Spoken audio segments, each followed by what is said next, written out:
Hi, Andrea. I'm so excited to have this conversation with you today about women and STEM and ways we can make a difference together. A very warm welcome to A World of Difference. Thank you so much, Lori, for having me. I can't wait to dive into the conversation. Yes, well, I wanted to start off with sort of a little bit of a fun question. Do you have any places that you like to travel? Have you traveled in other countries? Do you have a favorite country that you like to go to?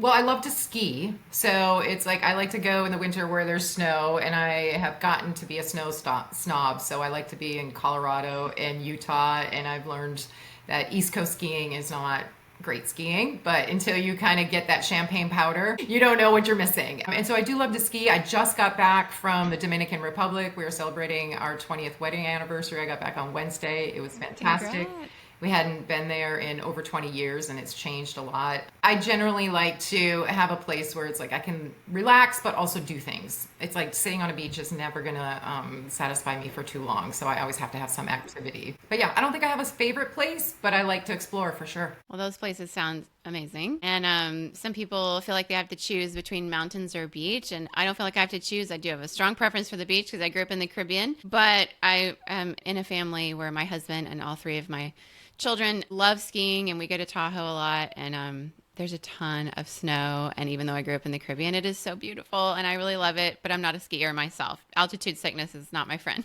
It's not mine either. And as I've skied better mountains, it's become an issue. I'm like, oh, okay, I can't do this until 2 days in and go up to the top. But it's like you learn, and it's like, and the technology is so much better, and the clothing's so much better, and you can stay warm in sub-zero temperatures. I just love it. No, that's true. It definitely has gotten better over the last 20 years for sure. Well, speaking of technology, you are a champion in STEM education and have a lot of things that you've worked on for a while now to help change the game when it comes to STEM for women. But despite huge invested money in STEM education that we're seeing here in the US, particularly, we're hemorrhaging women in these tech careers. I sit here in Silicon Valley. This is a constant conversation. I'm wondering what are the real reasons behind this exodus that you're seeing, and what proven strategies can companies implement to reverse this trend? Yeah, so I'd love to spend a little bit of time just kind of setting the stage on just how big of an issue this is. So when you look at STEM jobs in general, they're growing 3 to 5 times faster than all other job categories if you look at the Bureau of Labor Statistics. And that's before any reshoring or onshoring that happens, due to policy changes in Washington. If we bring back pharmaceuticals, if we bring back automotive, if we bring back semiconductors, all those are STEM intensive and STEM adjacent. And so that 3 to 5 times faster is before any of those policy changes come into effect. So when we talk about a STEM shortage, it's really interesting to think about, is it the pipeline shortage in the education system, or is it the retention of STEM educated talent?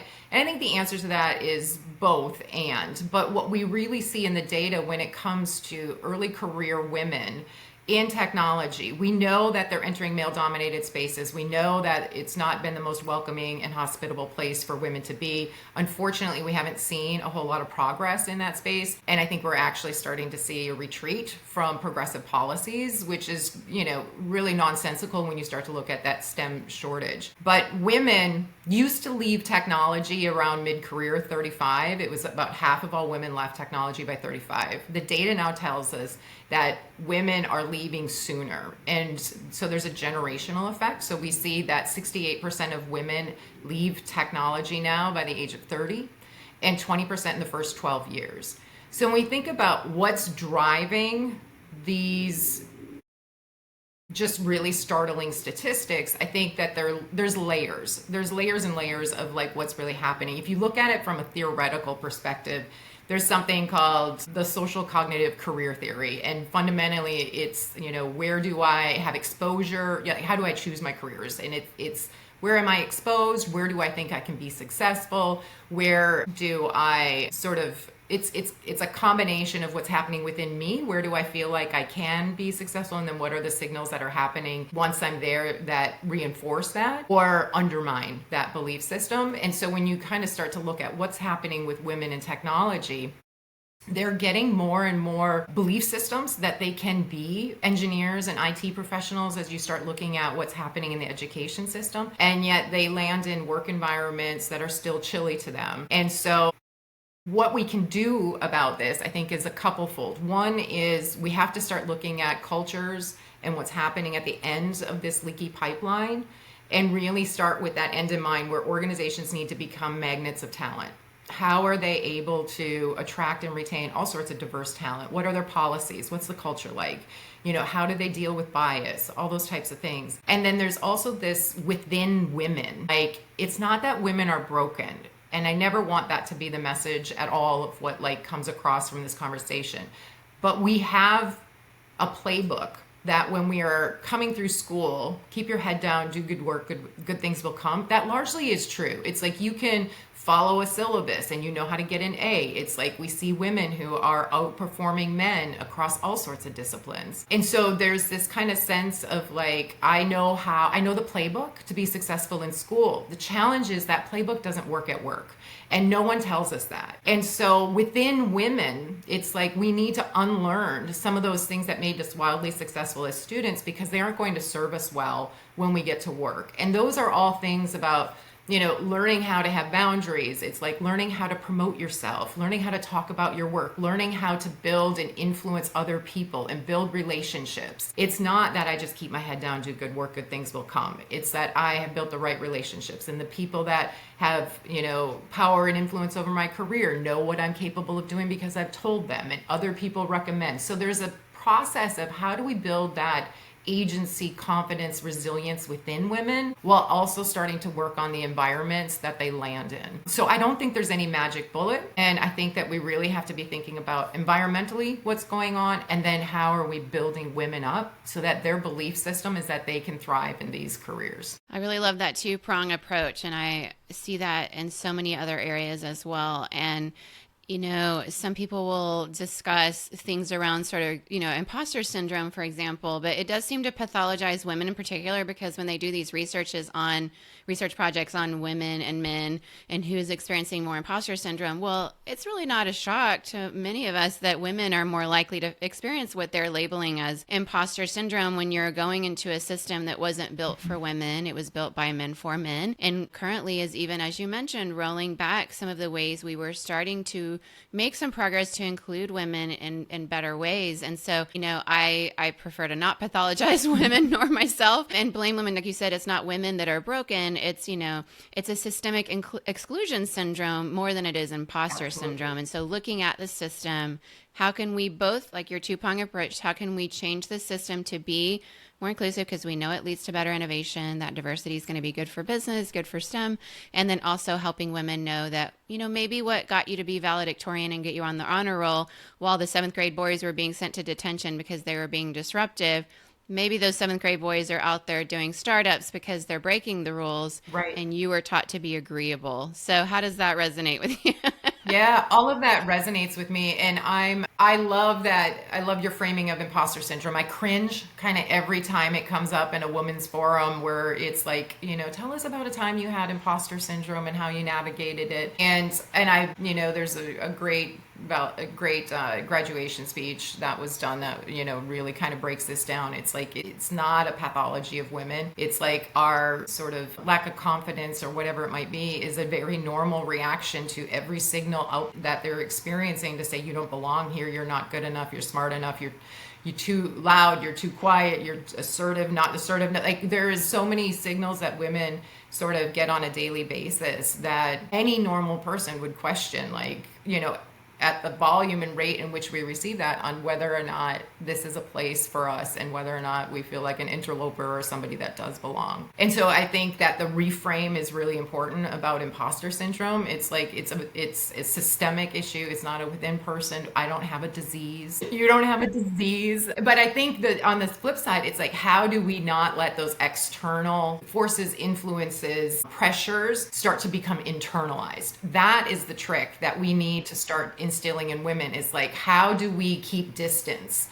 from externally oriented judgments, direction, whatever, on who you are, and much more agentic, not to get into AI terminology, but to be more focused on agency within yourself, to be that barometer, right? That you are able to deflect or to be able to appropriately label when you experience something. Oh, that's systemic bias. That's not a me thing. Or that's a Joe thing. That's not an Andrea thing. If we carry all of the systemic bias, if we carry all of bad behavior of others as our own personal shortcomings, of course, we're going to feel like we don't belong here, right? Oh, yes, 100%. Before we hit record, we were talking about just women physically carrying things around the world, like water on their heads and babies and all of the groceries or whatever. And then also the emotional load of workplaces and families and communities. And so, of course, it's going to be more overwhelming for a woman. And when we think about a woman working in STEM, for example, starting out at, I don't know, 25 and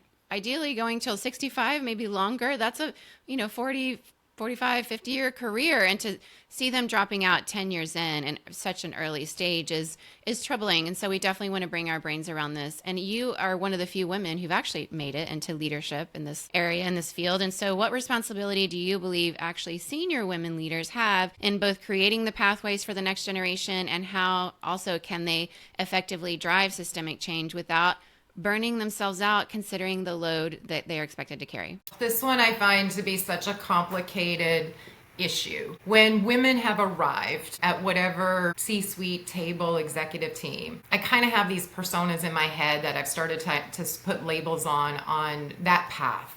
There's sort of like the more traditional path where it's like women arrive and they have beat the system on the system's terms. Right? They are not working for systemic change. They think because they did it, you can do it. They have assimilated. Just yesterday, I was very frustrated. Just yesterday, I was in a women's leadership event all day. The advice to take up golf and drink scotch was made from the stage. It took everything in me not to immediately interrupt the conversation. And I did at the end call out this outdated thinking, and I got applause from the audience. And it was hard. I mean, these were really powerful women that have really made it, but that is really outdated. And I heard in my kind of that kind of persona, that person who beat the system on the system's terms. And then I think about the graduation beyond that, where it's we're all told to be adaptive. And it's to know the culture, to read the room, signal detect, and when to push, when to back off, all those types of things. And you start to become Gumby, right? Where you're just adapting, who's in the room, who's not in the room.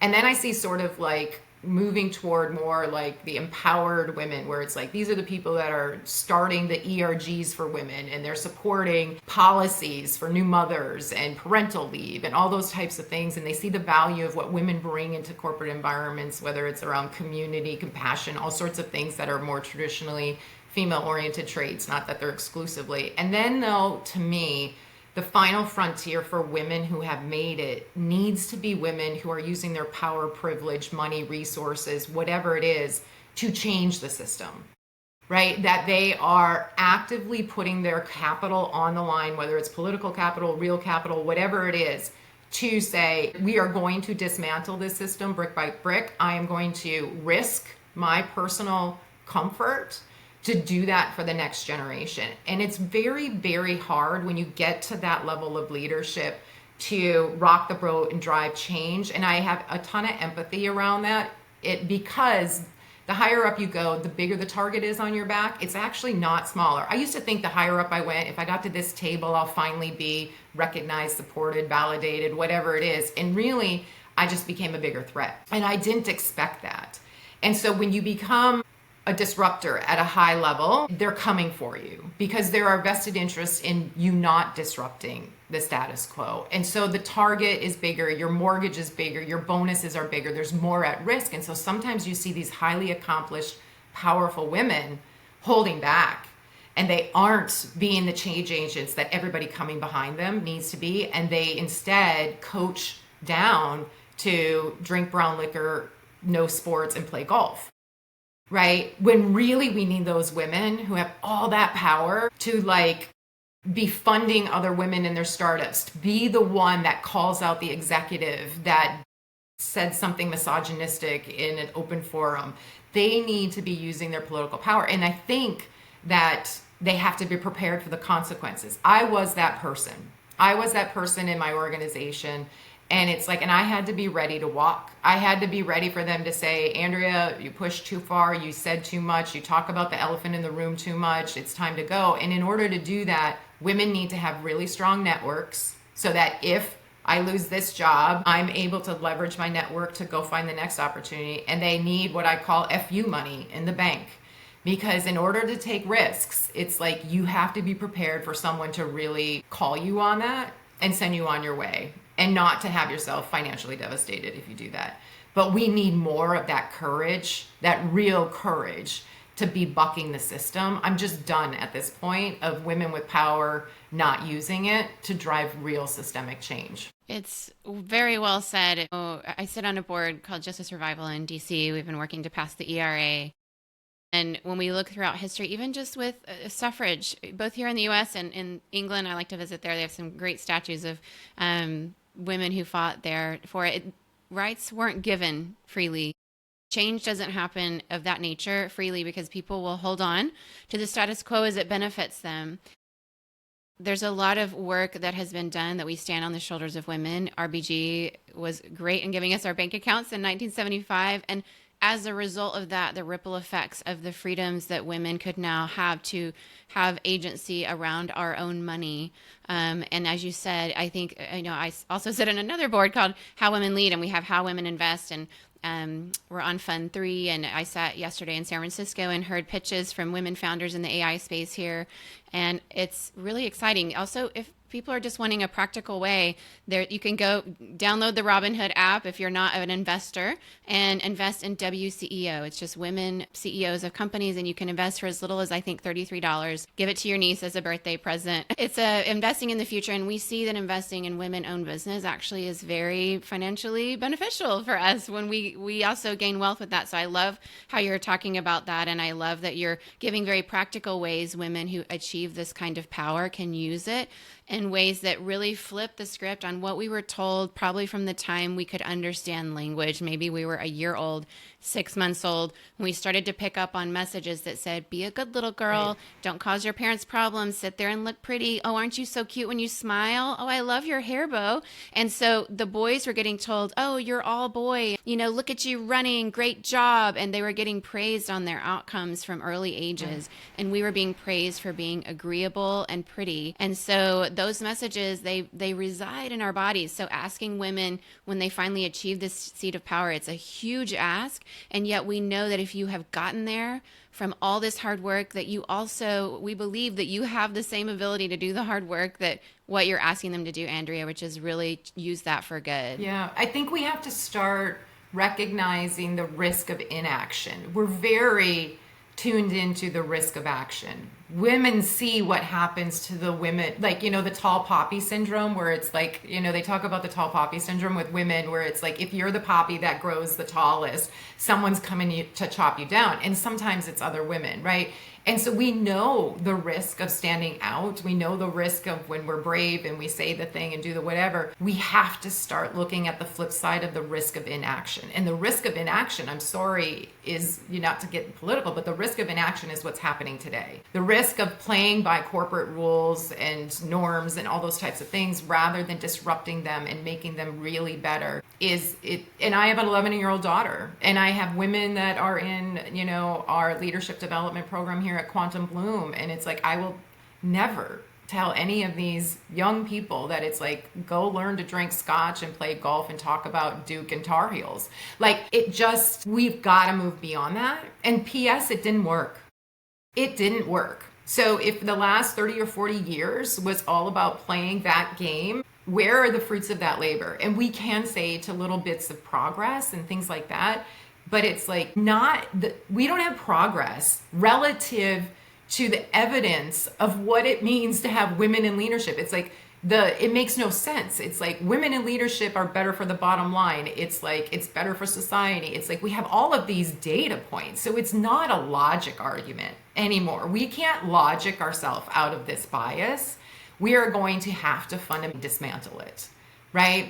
It's not play the game, it's change the game. And it's just I'm just so on fire about this lately because I see what's happening around the world and I'm like, it is now. It is right now that we need this call to arms of women with courage and resources to do these things. No one's coming to save us. Absolutely not. And, you know, we even grew up with the superheroes being the men and the women were the sidekicks, but it's time for us to understand that women have this power that we are told to minimize and to make it palatable or even be agreeable and not. I mean, there's even some research around, you know, women in the workplace and how often we don't share our strong opinions for the very same reason you're mentioning. It's risky. Men can share strong opinions and go back and forth, and the way society views that here in the US in particular is favorable. It makes him look hungry for leadership. It makes him look educated. It makes him look like leadership material and has potential for growth. But a woman is seen as a threat somehow, not exclusively, but there's a lot of nuance there. But I think many women listening will resonate with holding yourself back from a strong opinion because society has been telling us that for a very long time. You, however, were VP of Strategy, Innovation, and Marketing at a major research organization before co-founding, you know, Quantum Bloom. And so what was that transition like, and how did your experiences in corporate America fuel your mission to really revolutionize women's retention in STEM? Yeah, so I worked at, it was about a $1.3 billion organization that primarily did social science research for the federal government. They're going through some really tough times right now as a government contractor, but in the areas of like education, climate change, health, justice. They had a large group that worked on international development with USAID. And so I was surrounded by scientists, right? I loved all the sort of knowledge, expertise in the building. We were 65% women.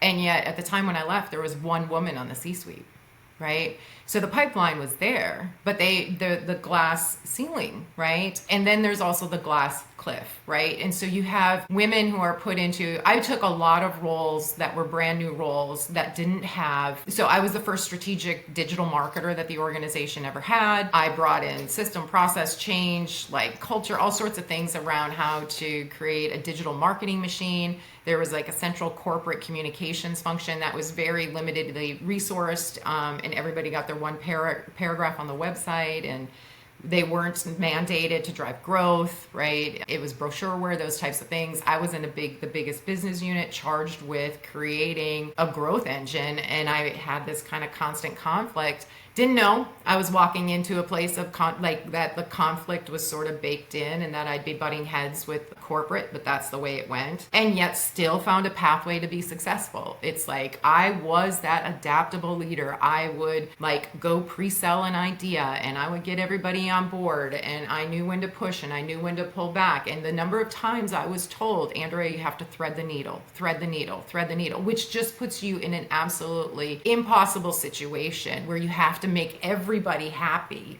right? And I was so good at it. Like I got really good at it. I was known as such a change agent, and yet I didn't burn bridges, and I had really strong relationships and people liked me. Imagine being a driver as a woman and likable. That was such an emotional toll on trying to constantly be aware of absolutely everything that I did and absolutely every way I did it, right? Every approach that I took. And it made me very successful. It's like my boss ended up becoming the CEO for 3 years. I was his right-hand woman, driving strategy and innovation, helped grow the business from $400 to $750 million. It's like he used to call me the puppeteer and the power behind the throne, which are really interesting ways of framing your female leaders. And then when he became the CEO, I thought I was going with him. I thought there was going to be an opportunity where the things I had done in his business unit to make the business unit and himself personally successful, that he'd want to scale that across the institute. And instead, I was told at the end of a very long transition year that was pretty terrible for me, that I had outgrown the company, that I was ready for a C-suite role, but no one was making space for me. It's time to move on. And it was heartbreaking. I spent 11 years total at the organization, and I built teams, like super high functioning, authentic teams. They were such a, like, just, I think back to the team now and I'm like, every person on that team like showed up, like they worked hard, they delivered, they were experimental, and they learned stuff, and they'd fail and then they'd do it better the next time, and very human oriented and authentic. And it's like, and just, I led the way I personally was never led. And so I left this long way to get to the transition of what I'm doing now, and I needed a break. I did not realize how toxic that had been for me. I had convinced myself that everything I was doing was a productive struggle and it was not a personal sacrifice. And the reality was, it was more personal sacrifice than productive struggle. Other people benefited from my struggle, where I had to fight and claw for every bit of recognition, every promotion. I had to take on additional responsibilities for 6 months before I got the VP title, like all of the things. And the more that I hear that's experience of so many women who reach that level of accomplishment, and it's just a different logo on the building. And so I took time off. I had this whole moment of like, what am I going to do? Do I have another round of corporate in me? Should I hang my own shingle? Should I'm really good at like systems level thinking. I'm a Swiss Army knife. I'm like, should I go be an operator for, portfolio companies with PE? I had these different things. And then entrepreneurship was not on the, like, truly entrepreneurship besides being a consultant wasn't on the table. And a close friend of mine did some matchmaking and kind of reintroduced me to my now business partner. And she had been a career technology executive, ironically had worked at the same company I did. We knew of each other, but didn't run in the same circles. And she had been working on this solution to the early career exodus of women in tech for the better part of like 8 or 10 years, but never brought it to market. And so she showed me what she had. And I was like one of the first people she showed stuff without an NDA. She was very protective of her things. And I looked at it and I'm like, oh my God, Anne, I'm like, a dude would have launched this 3 years ago. What are you waiting for? And she talks about it now where she's like, she had a product that needed jet fuel and I was jet fuel in need of a mission. And so we decided to kind of Thelma and Louise it about 2 years ago in August. And then we went to market a year and a half ago. And it's I'm so aligned to what we're doing. It's like everything makes sense to where we are right now. And yet I feel like corporate America has got to get better. Although I don't ever want to go back into that space, and you never say never, but it's like it has to be a force for good. It can't just be done in startup land. And so part of what we're doing right now, right, with Quantum Bloom is like, how do we create a groundswell literally from the bottom up of women who are prepared to lead and thrive and do it authentically.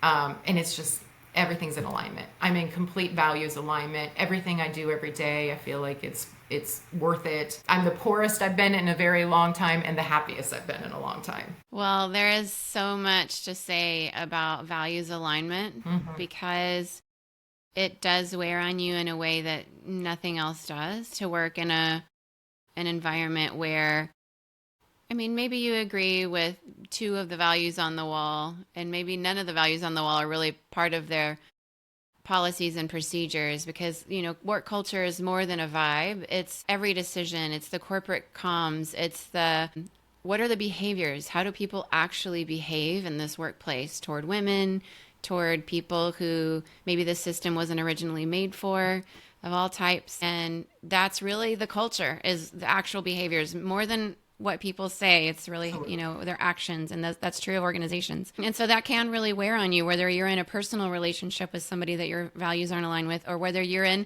a relationship, a work relationship, where you spend way too much time trying to morph yourself and chameleon yourself, as women are taught to do, to keep shape shifting in a way that makes you palatable and able to be promoted, taking on the assignment 6 months before, in ways that, I would be curious to know, as you compare yourself in that situation and as you've worked with other women in your current situation, how is that different for men versus women when they're getting promoted? What are they being promoted on versus how we see women be promoted? Are they having to do another role, 2 jobs for free for 6 months before they get promoted? How is that different for them? Yeah, I think, I mean, there's a lot of sort of corporate lore where we talk about men get promoted on potential and women get promoted uh, on results and outcomes and being proven, right? And I've certainly seen that, right? And the challenge is like, even when you prove yourself as a woman, you have to keep proving yourself, right? It's like, and I think that I've talked about how like men take the escalator or the elevator and you're taking the stairs. And I saw really, you kind of know the high potential emerging leaders, your peer group in an organization, right? And I kind of knew who kind of the movers and shakers were and the people that did really good work. And nothing to take away that men can be highly, accomplished, do great things, but their paths are smoother. And I had someone that worked for me who was a freaking rock star. This guy was a rock star. He could do anything. And he was about maybe 10 years my junior. He had not built all the relationships that I had built. He didn't understand all the political kind of drivers on what was happening. And he was a couple levels below me, and it was real, but he was a doer. He was like build the deck. It's like, kind of McKinsey-esque kind of like stuff where he could take something out of my head and put it on paper, make it super consumable, great at presenting, all sorts of things. And I saw, like, I had just gotten VP, right? And I was proven, like, I had built stuff, done stuff, built all these relationships, had a track record a mile long. And then I see this guy come along and he's awesome. We'll never say he's not awesome, but it's like, he just was invited in to spaces that made our dynamic, like, who's in charge, me or him? And he's 2 levels beneath me, right? And it's like, and I just saw my executive peer group bring this person in. And then when I had redirection for him, right? Or say, hey, you're missing this whole other piece. You're kind of, it was like I was somehow out of line for holding him to be accountable to me, right? To my vision of things, my way of doing things. And I remember we kind of came to, there was a variety of different things that kind of happened. And it was like, and it came to blows where he's like, he told me he was quitting. Well, he told me he didn't tell me he was quitting. He told me he couldn't work for me anymore. And I remember when I went to my EVP, and my EVP said to me when I told him Relate, I'm like, he is very entitled. He has access that it's like the executive team. He is not on the executive team. He doesn't have all the context. He's included on all of our emails. Undermines my ability to share what information I want, when I want to share it, all these types of things. And when this person said he couldn't work for me, my executive vice president, my boss, said, well, I sure as hell don't want to lose him. It wasn't at all backing me or saying, I understand, Andrea. It's like, you have worked your tail off to become VP. We need to give you the space to be able to lead your team the way that you want to. And it's been inappropriate how we have brought in a more junior employee into all of our executive conversations. You just got here, right? And it's like, and he, he's amazing, but he had access and privilege that he's not the only awesome employee we ever had. I'm one of them. I had other members of my team that never had that access or privilege. And it's like, and so it was just, I saw it play out like under my nose. And it was just so illustrative of like, and the other thing too, it's like there's this really interesting data out there where I was a high performer. This person was a high performer. I loved having him on my team. He could do stuff, but it was about respect and roles, and not to be, it's not like I don't want to, or I want to hold a bunch of a hierarchy, right? But man, I need to establish myself. So anyways, long story, it's like you look at what kind of feedback high performing women get relative to high performing men. Have you seen this? Where it's like the highest performing women, like 76-78% of them get negative feedback on their performance review relative to 2% of high performing men. And like, not a typo, 2% versus 78%. So these are your star performers in an organization. And for the women, that feedback is focused on their personality, right? And even in that dynamic that I experienced, I had to be so cognizant of the way I handled it, right? And in truth, it's like when I had the kind of come to Jesus with him, I didn't handle it well because it had been brewing. And I acknowledge that I didn't. But man, it's probably the first time at that point in like 6 years that I didn't handle a meeting well, right?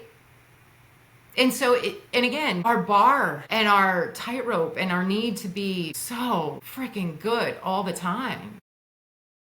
And you believe it. For me, it's like I was so bought into looking for someone to give me a pat on the back and say, Andrea, good job. Like to be worthy of, and those are my deep, dark demons, right? To be worthy of someone's support, validation, whatever. And I think the big switch for me came when I just stopped on a dime and asked, is this organization, this boss, this company worthy of me?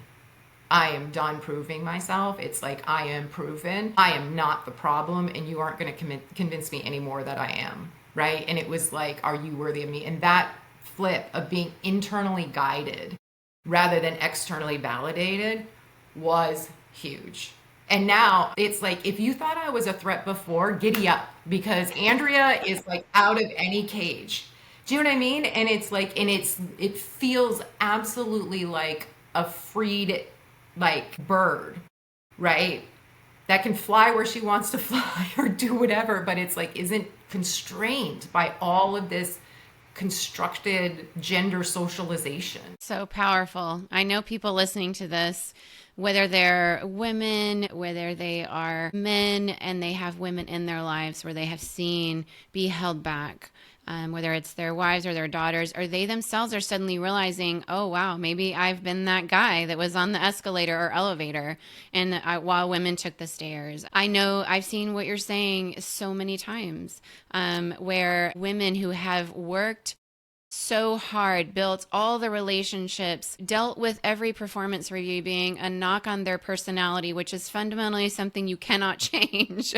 And they've dealt with all of the tone policing and maybe you should say this in a different way. Whereas on performance reviews, typically men aren't getting that same feedback. And so all of that brings you mentally down. It's not necessarily imposter syndrome. It's just another microaggression and a chip at you as a person, instead of your outcomes being the discussion. So, men who have been brought in and are great high performers, which to be fair is easier to be when you're on the elevator as opposed to the stairs. But even with that, all things being equal, say both men and women are in this elevator together and they're both able to have that wind at their back and the privilege. Even with that, I've seen it again and again where men get invited up way higher than their level of expertise very early on if they see high performers. Whereas if they see a woman high performer, often you will see her work being given as credit to a man, where she won't be invited up 1 and 2 levels into an executive meeting that she doesn't necessarily belong to in her level. And if she asks in a way that same man would ask, it's huge likability points knocked against her. It seems too audacious or too ambitious, and it really hurts her ability to be perceived in ways that we expect women to act. Whereas a man will be rewarded for being hungry and asking to be in that meeting. And so if you're a man and you're listening to this and you haven't been aware that privilege exists, of course, no one's maybe explained it to you. Right.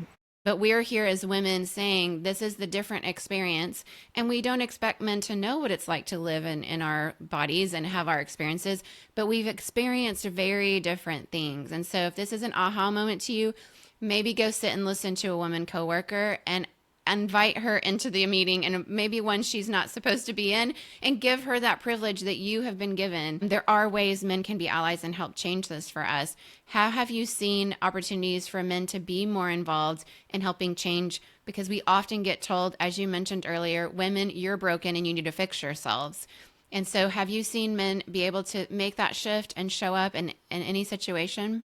Yeah, I mean, and I think it's not just women that experience a lot of what we've been talking about, Lori. I think people of color, regardless of gender, experience these things. So, I mean, it's not like women have a lock on sort of the discrimination in the workplace, but we are half of the workplace, and I would say we are all experiencing the things. I am really, unfortunately, men are not stepping up to help men be better men. I don't think that there's a lot of healthy role models. I think toxic masculinity is a real challenge. I think it's bad for men. I think it's bad for society. I don't think men are thriving. I think that men have their prescribed social roles and they face just as many challenges. Men are facing isolation. The next generation is, they struggle with friends and relationships. All generations of men, frankly, have struggled with that, but especially now that they can absorb their lives into technology in the virtual world, it's like even more human connection is being lost. And I think that there's a lot that we need to be doing to address some of these issues about men being able to be authentic, men to be emotional, living human beings, right? And to shed some of the expectations around them as well. I unfortunately do not see a lot of men truly being allies because, in my estimation, allyship is not the man that says, oh, well, I have a daughter and I have a wife and a sister, and it dawns on them that their daughters are facing these things in the workplace. These men have likely had women in their charge for decades and did nothing, right? Yep. And so but wherever the inspiration comes from, if it's having an emerging young talent that's a daughter, great. But recognize that allyship is visible, it is active, it's daily. And I see really too much in word and not enough in action. And it's kind of like, I hate to say this, but it's kind of like when a dad babysits their own kids, or a dad like changes the diaper, and there's kind of like, yay, you parent for doing a dad thing, right? It's like such a low bar. I see that as well on male allyship when there's very little things that are like they show up to the International Women's Day event and it's like, yay, you, right? You showed up and it's like, no, what were you doing to say, hey, we need to fix this policy, we need to address that inequity. I'm going to proactively, as the head of HR, look at whatever, like pay inequity, and I'm going to be transparent about it. And I'm going to say, we're not paying our women enough. We are going to do these things. I just heard, unfortunately, about an organization in advanced manufacturing where they had done an internal study about inequity within their gender inequity, and they have all these data and results, and now they're not going to let them see the light of day. It's like you went all that far to like do the visible thing, to like gather the data, to build the evidence, which you're not going to gather the data if you're not then planning to do something. But the climate has changed so much. And it's a company run by male executives primarily, the risk is too big and they're paddling back, right? I wish I could point to really strong male allies that are doing the thing. There's one company that I always think of as being the exemplar in this space of like inclusion, belonging, and performance-based culture, and that's e.l.f. Cosmetics. Nothing to do with technology, but e.l.f. Cosmetics, if you watch the way they show up in the world, if you watch their brand campaigns, if you watch amid DE&I blowback and the CEO is on, whatever 24-hour news channel saying we're committed. And then you also look at their stock performance, and it's like quarter after quarter, like 25 quarters are just killing the street expectations.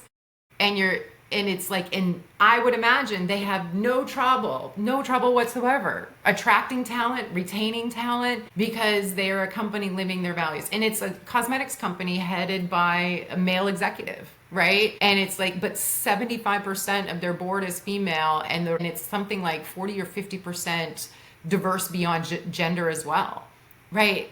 And the way that you see the C-suite talk to each other in their visible, and I'm like, that's a male ally for all, not just women, but for humanity, for people of color, for all the walks of life. I'm like, there's someone that walks the walk, and there's so few of them, and that's really unfortunate. It is unfortunate. I did get to meet Tarang Amin. He's the CEO of e.l.f. We gave him an award last year for How Women Lead at our annual event in downtown San Francisco, as giving them an award for their ad campaign, where they had this campaign that said there's too many dicks in the boardroom, because Yeah, because there's more men named Richard or a derivative of that name Yeah.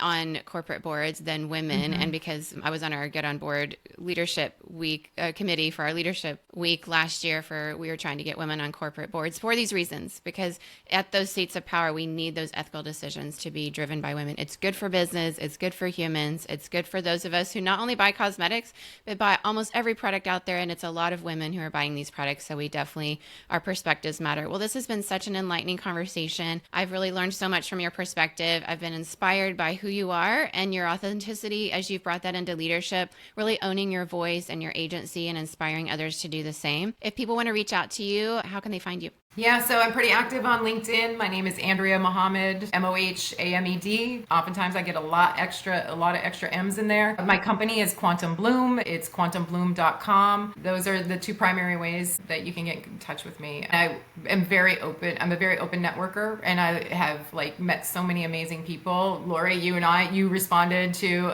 LinkedIn post I had. This is how this came to be. And I love the serendipity of meeting people from all over the world and having points of connection. And so I do encourage people to reach out. Thank you so much for this conversation, Andrea. I'm going to have you hang out with our difference makers for an exclusive there with one more question, but it's been great to hear about your story and what you're building and to the future of work. Thank you so much.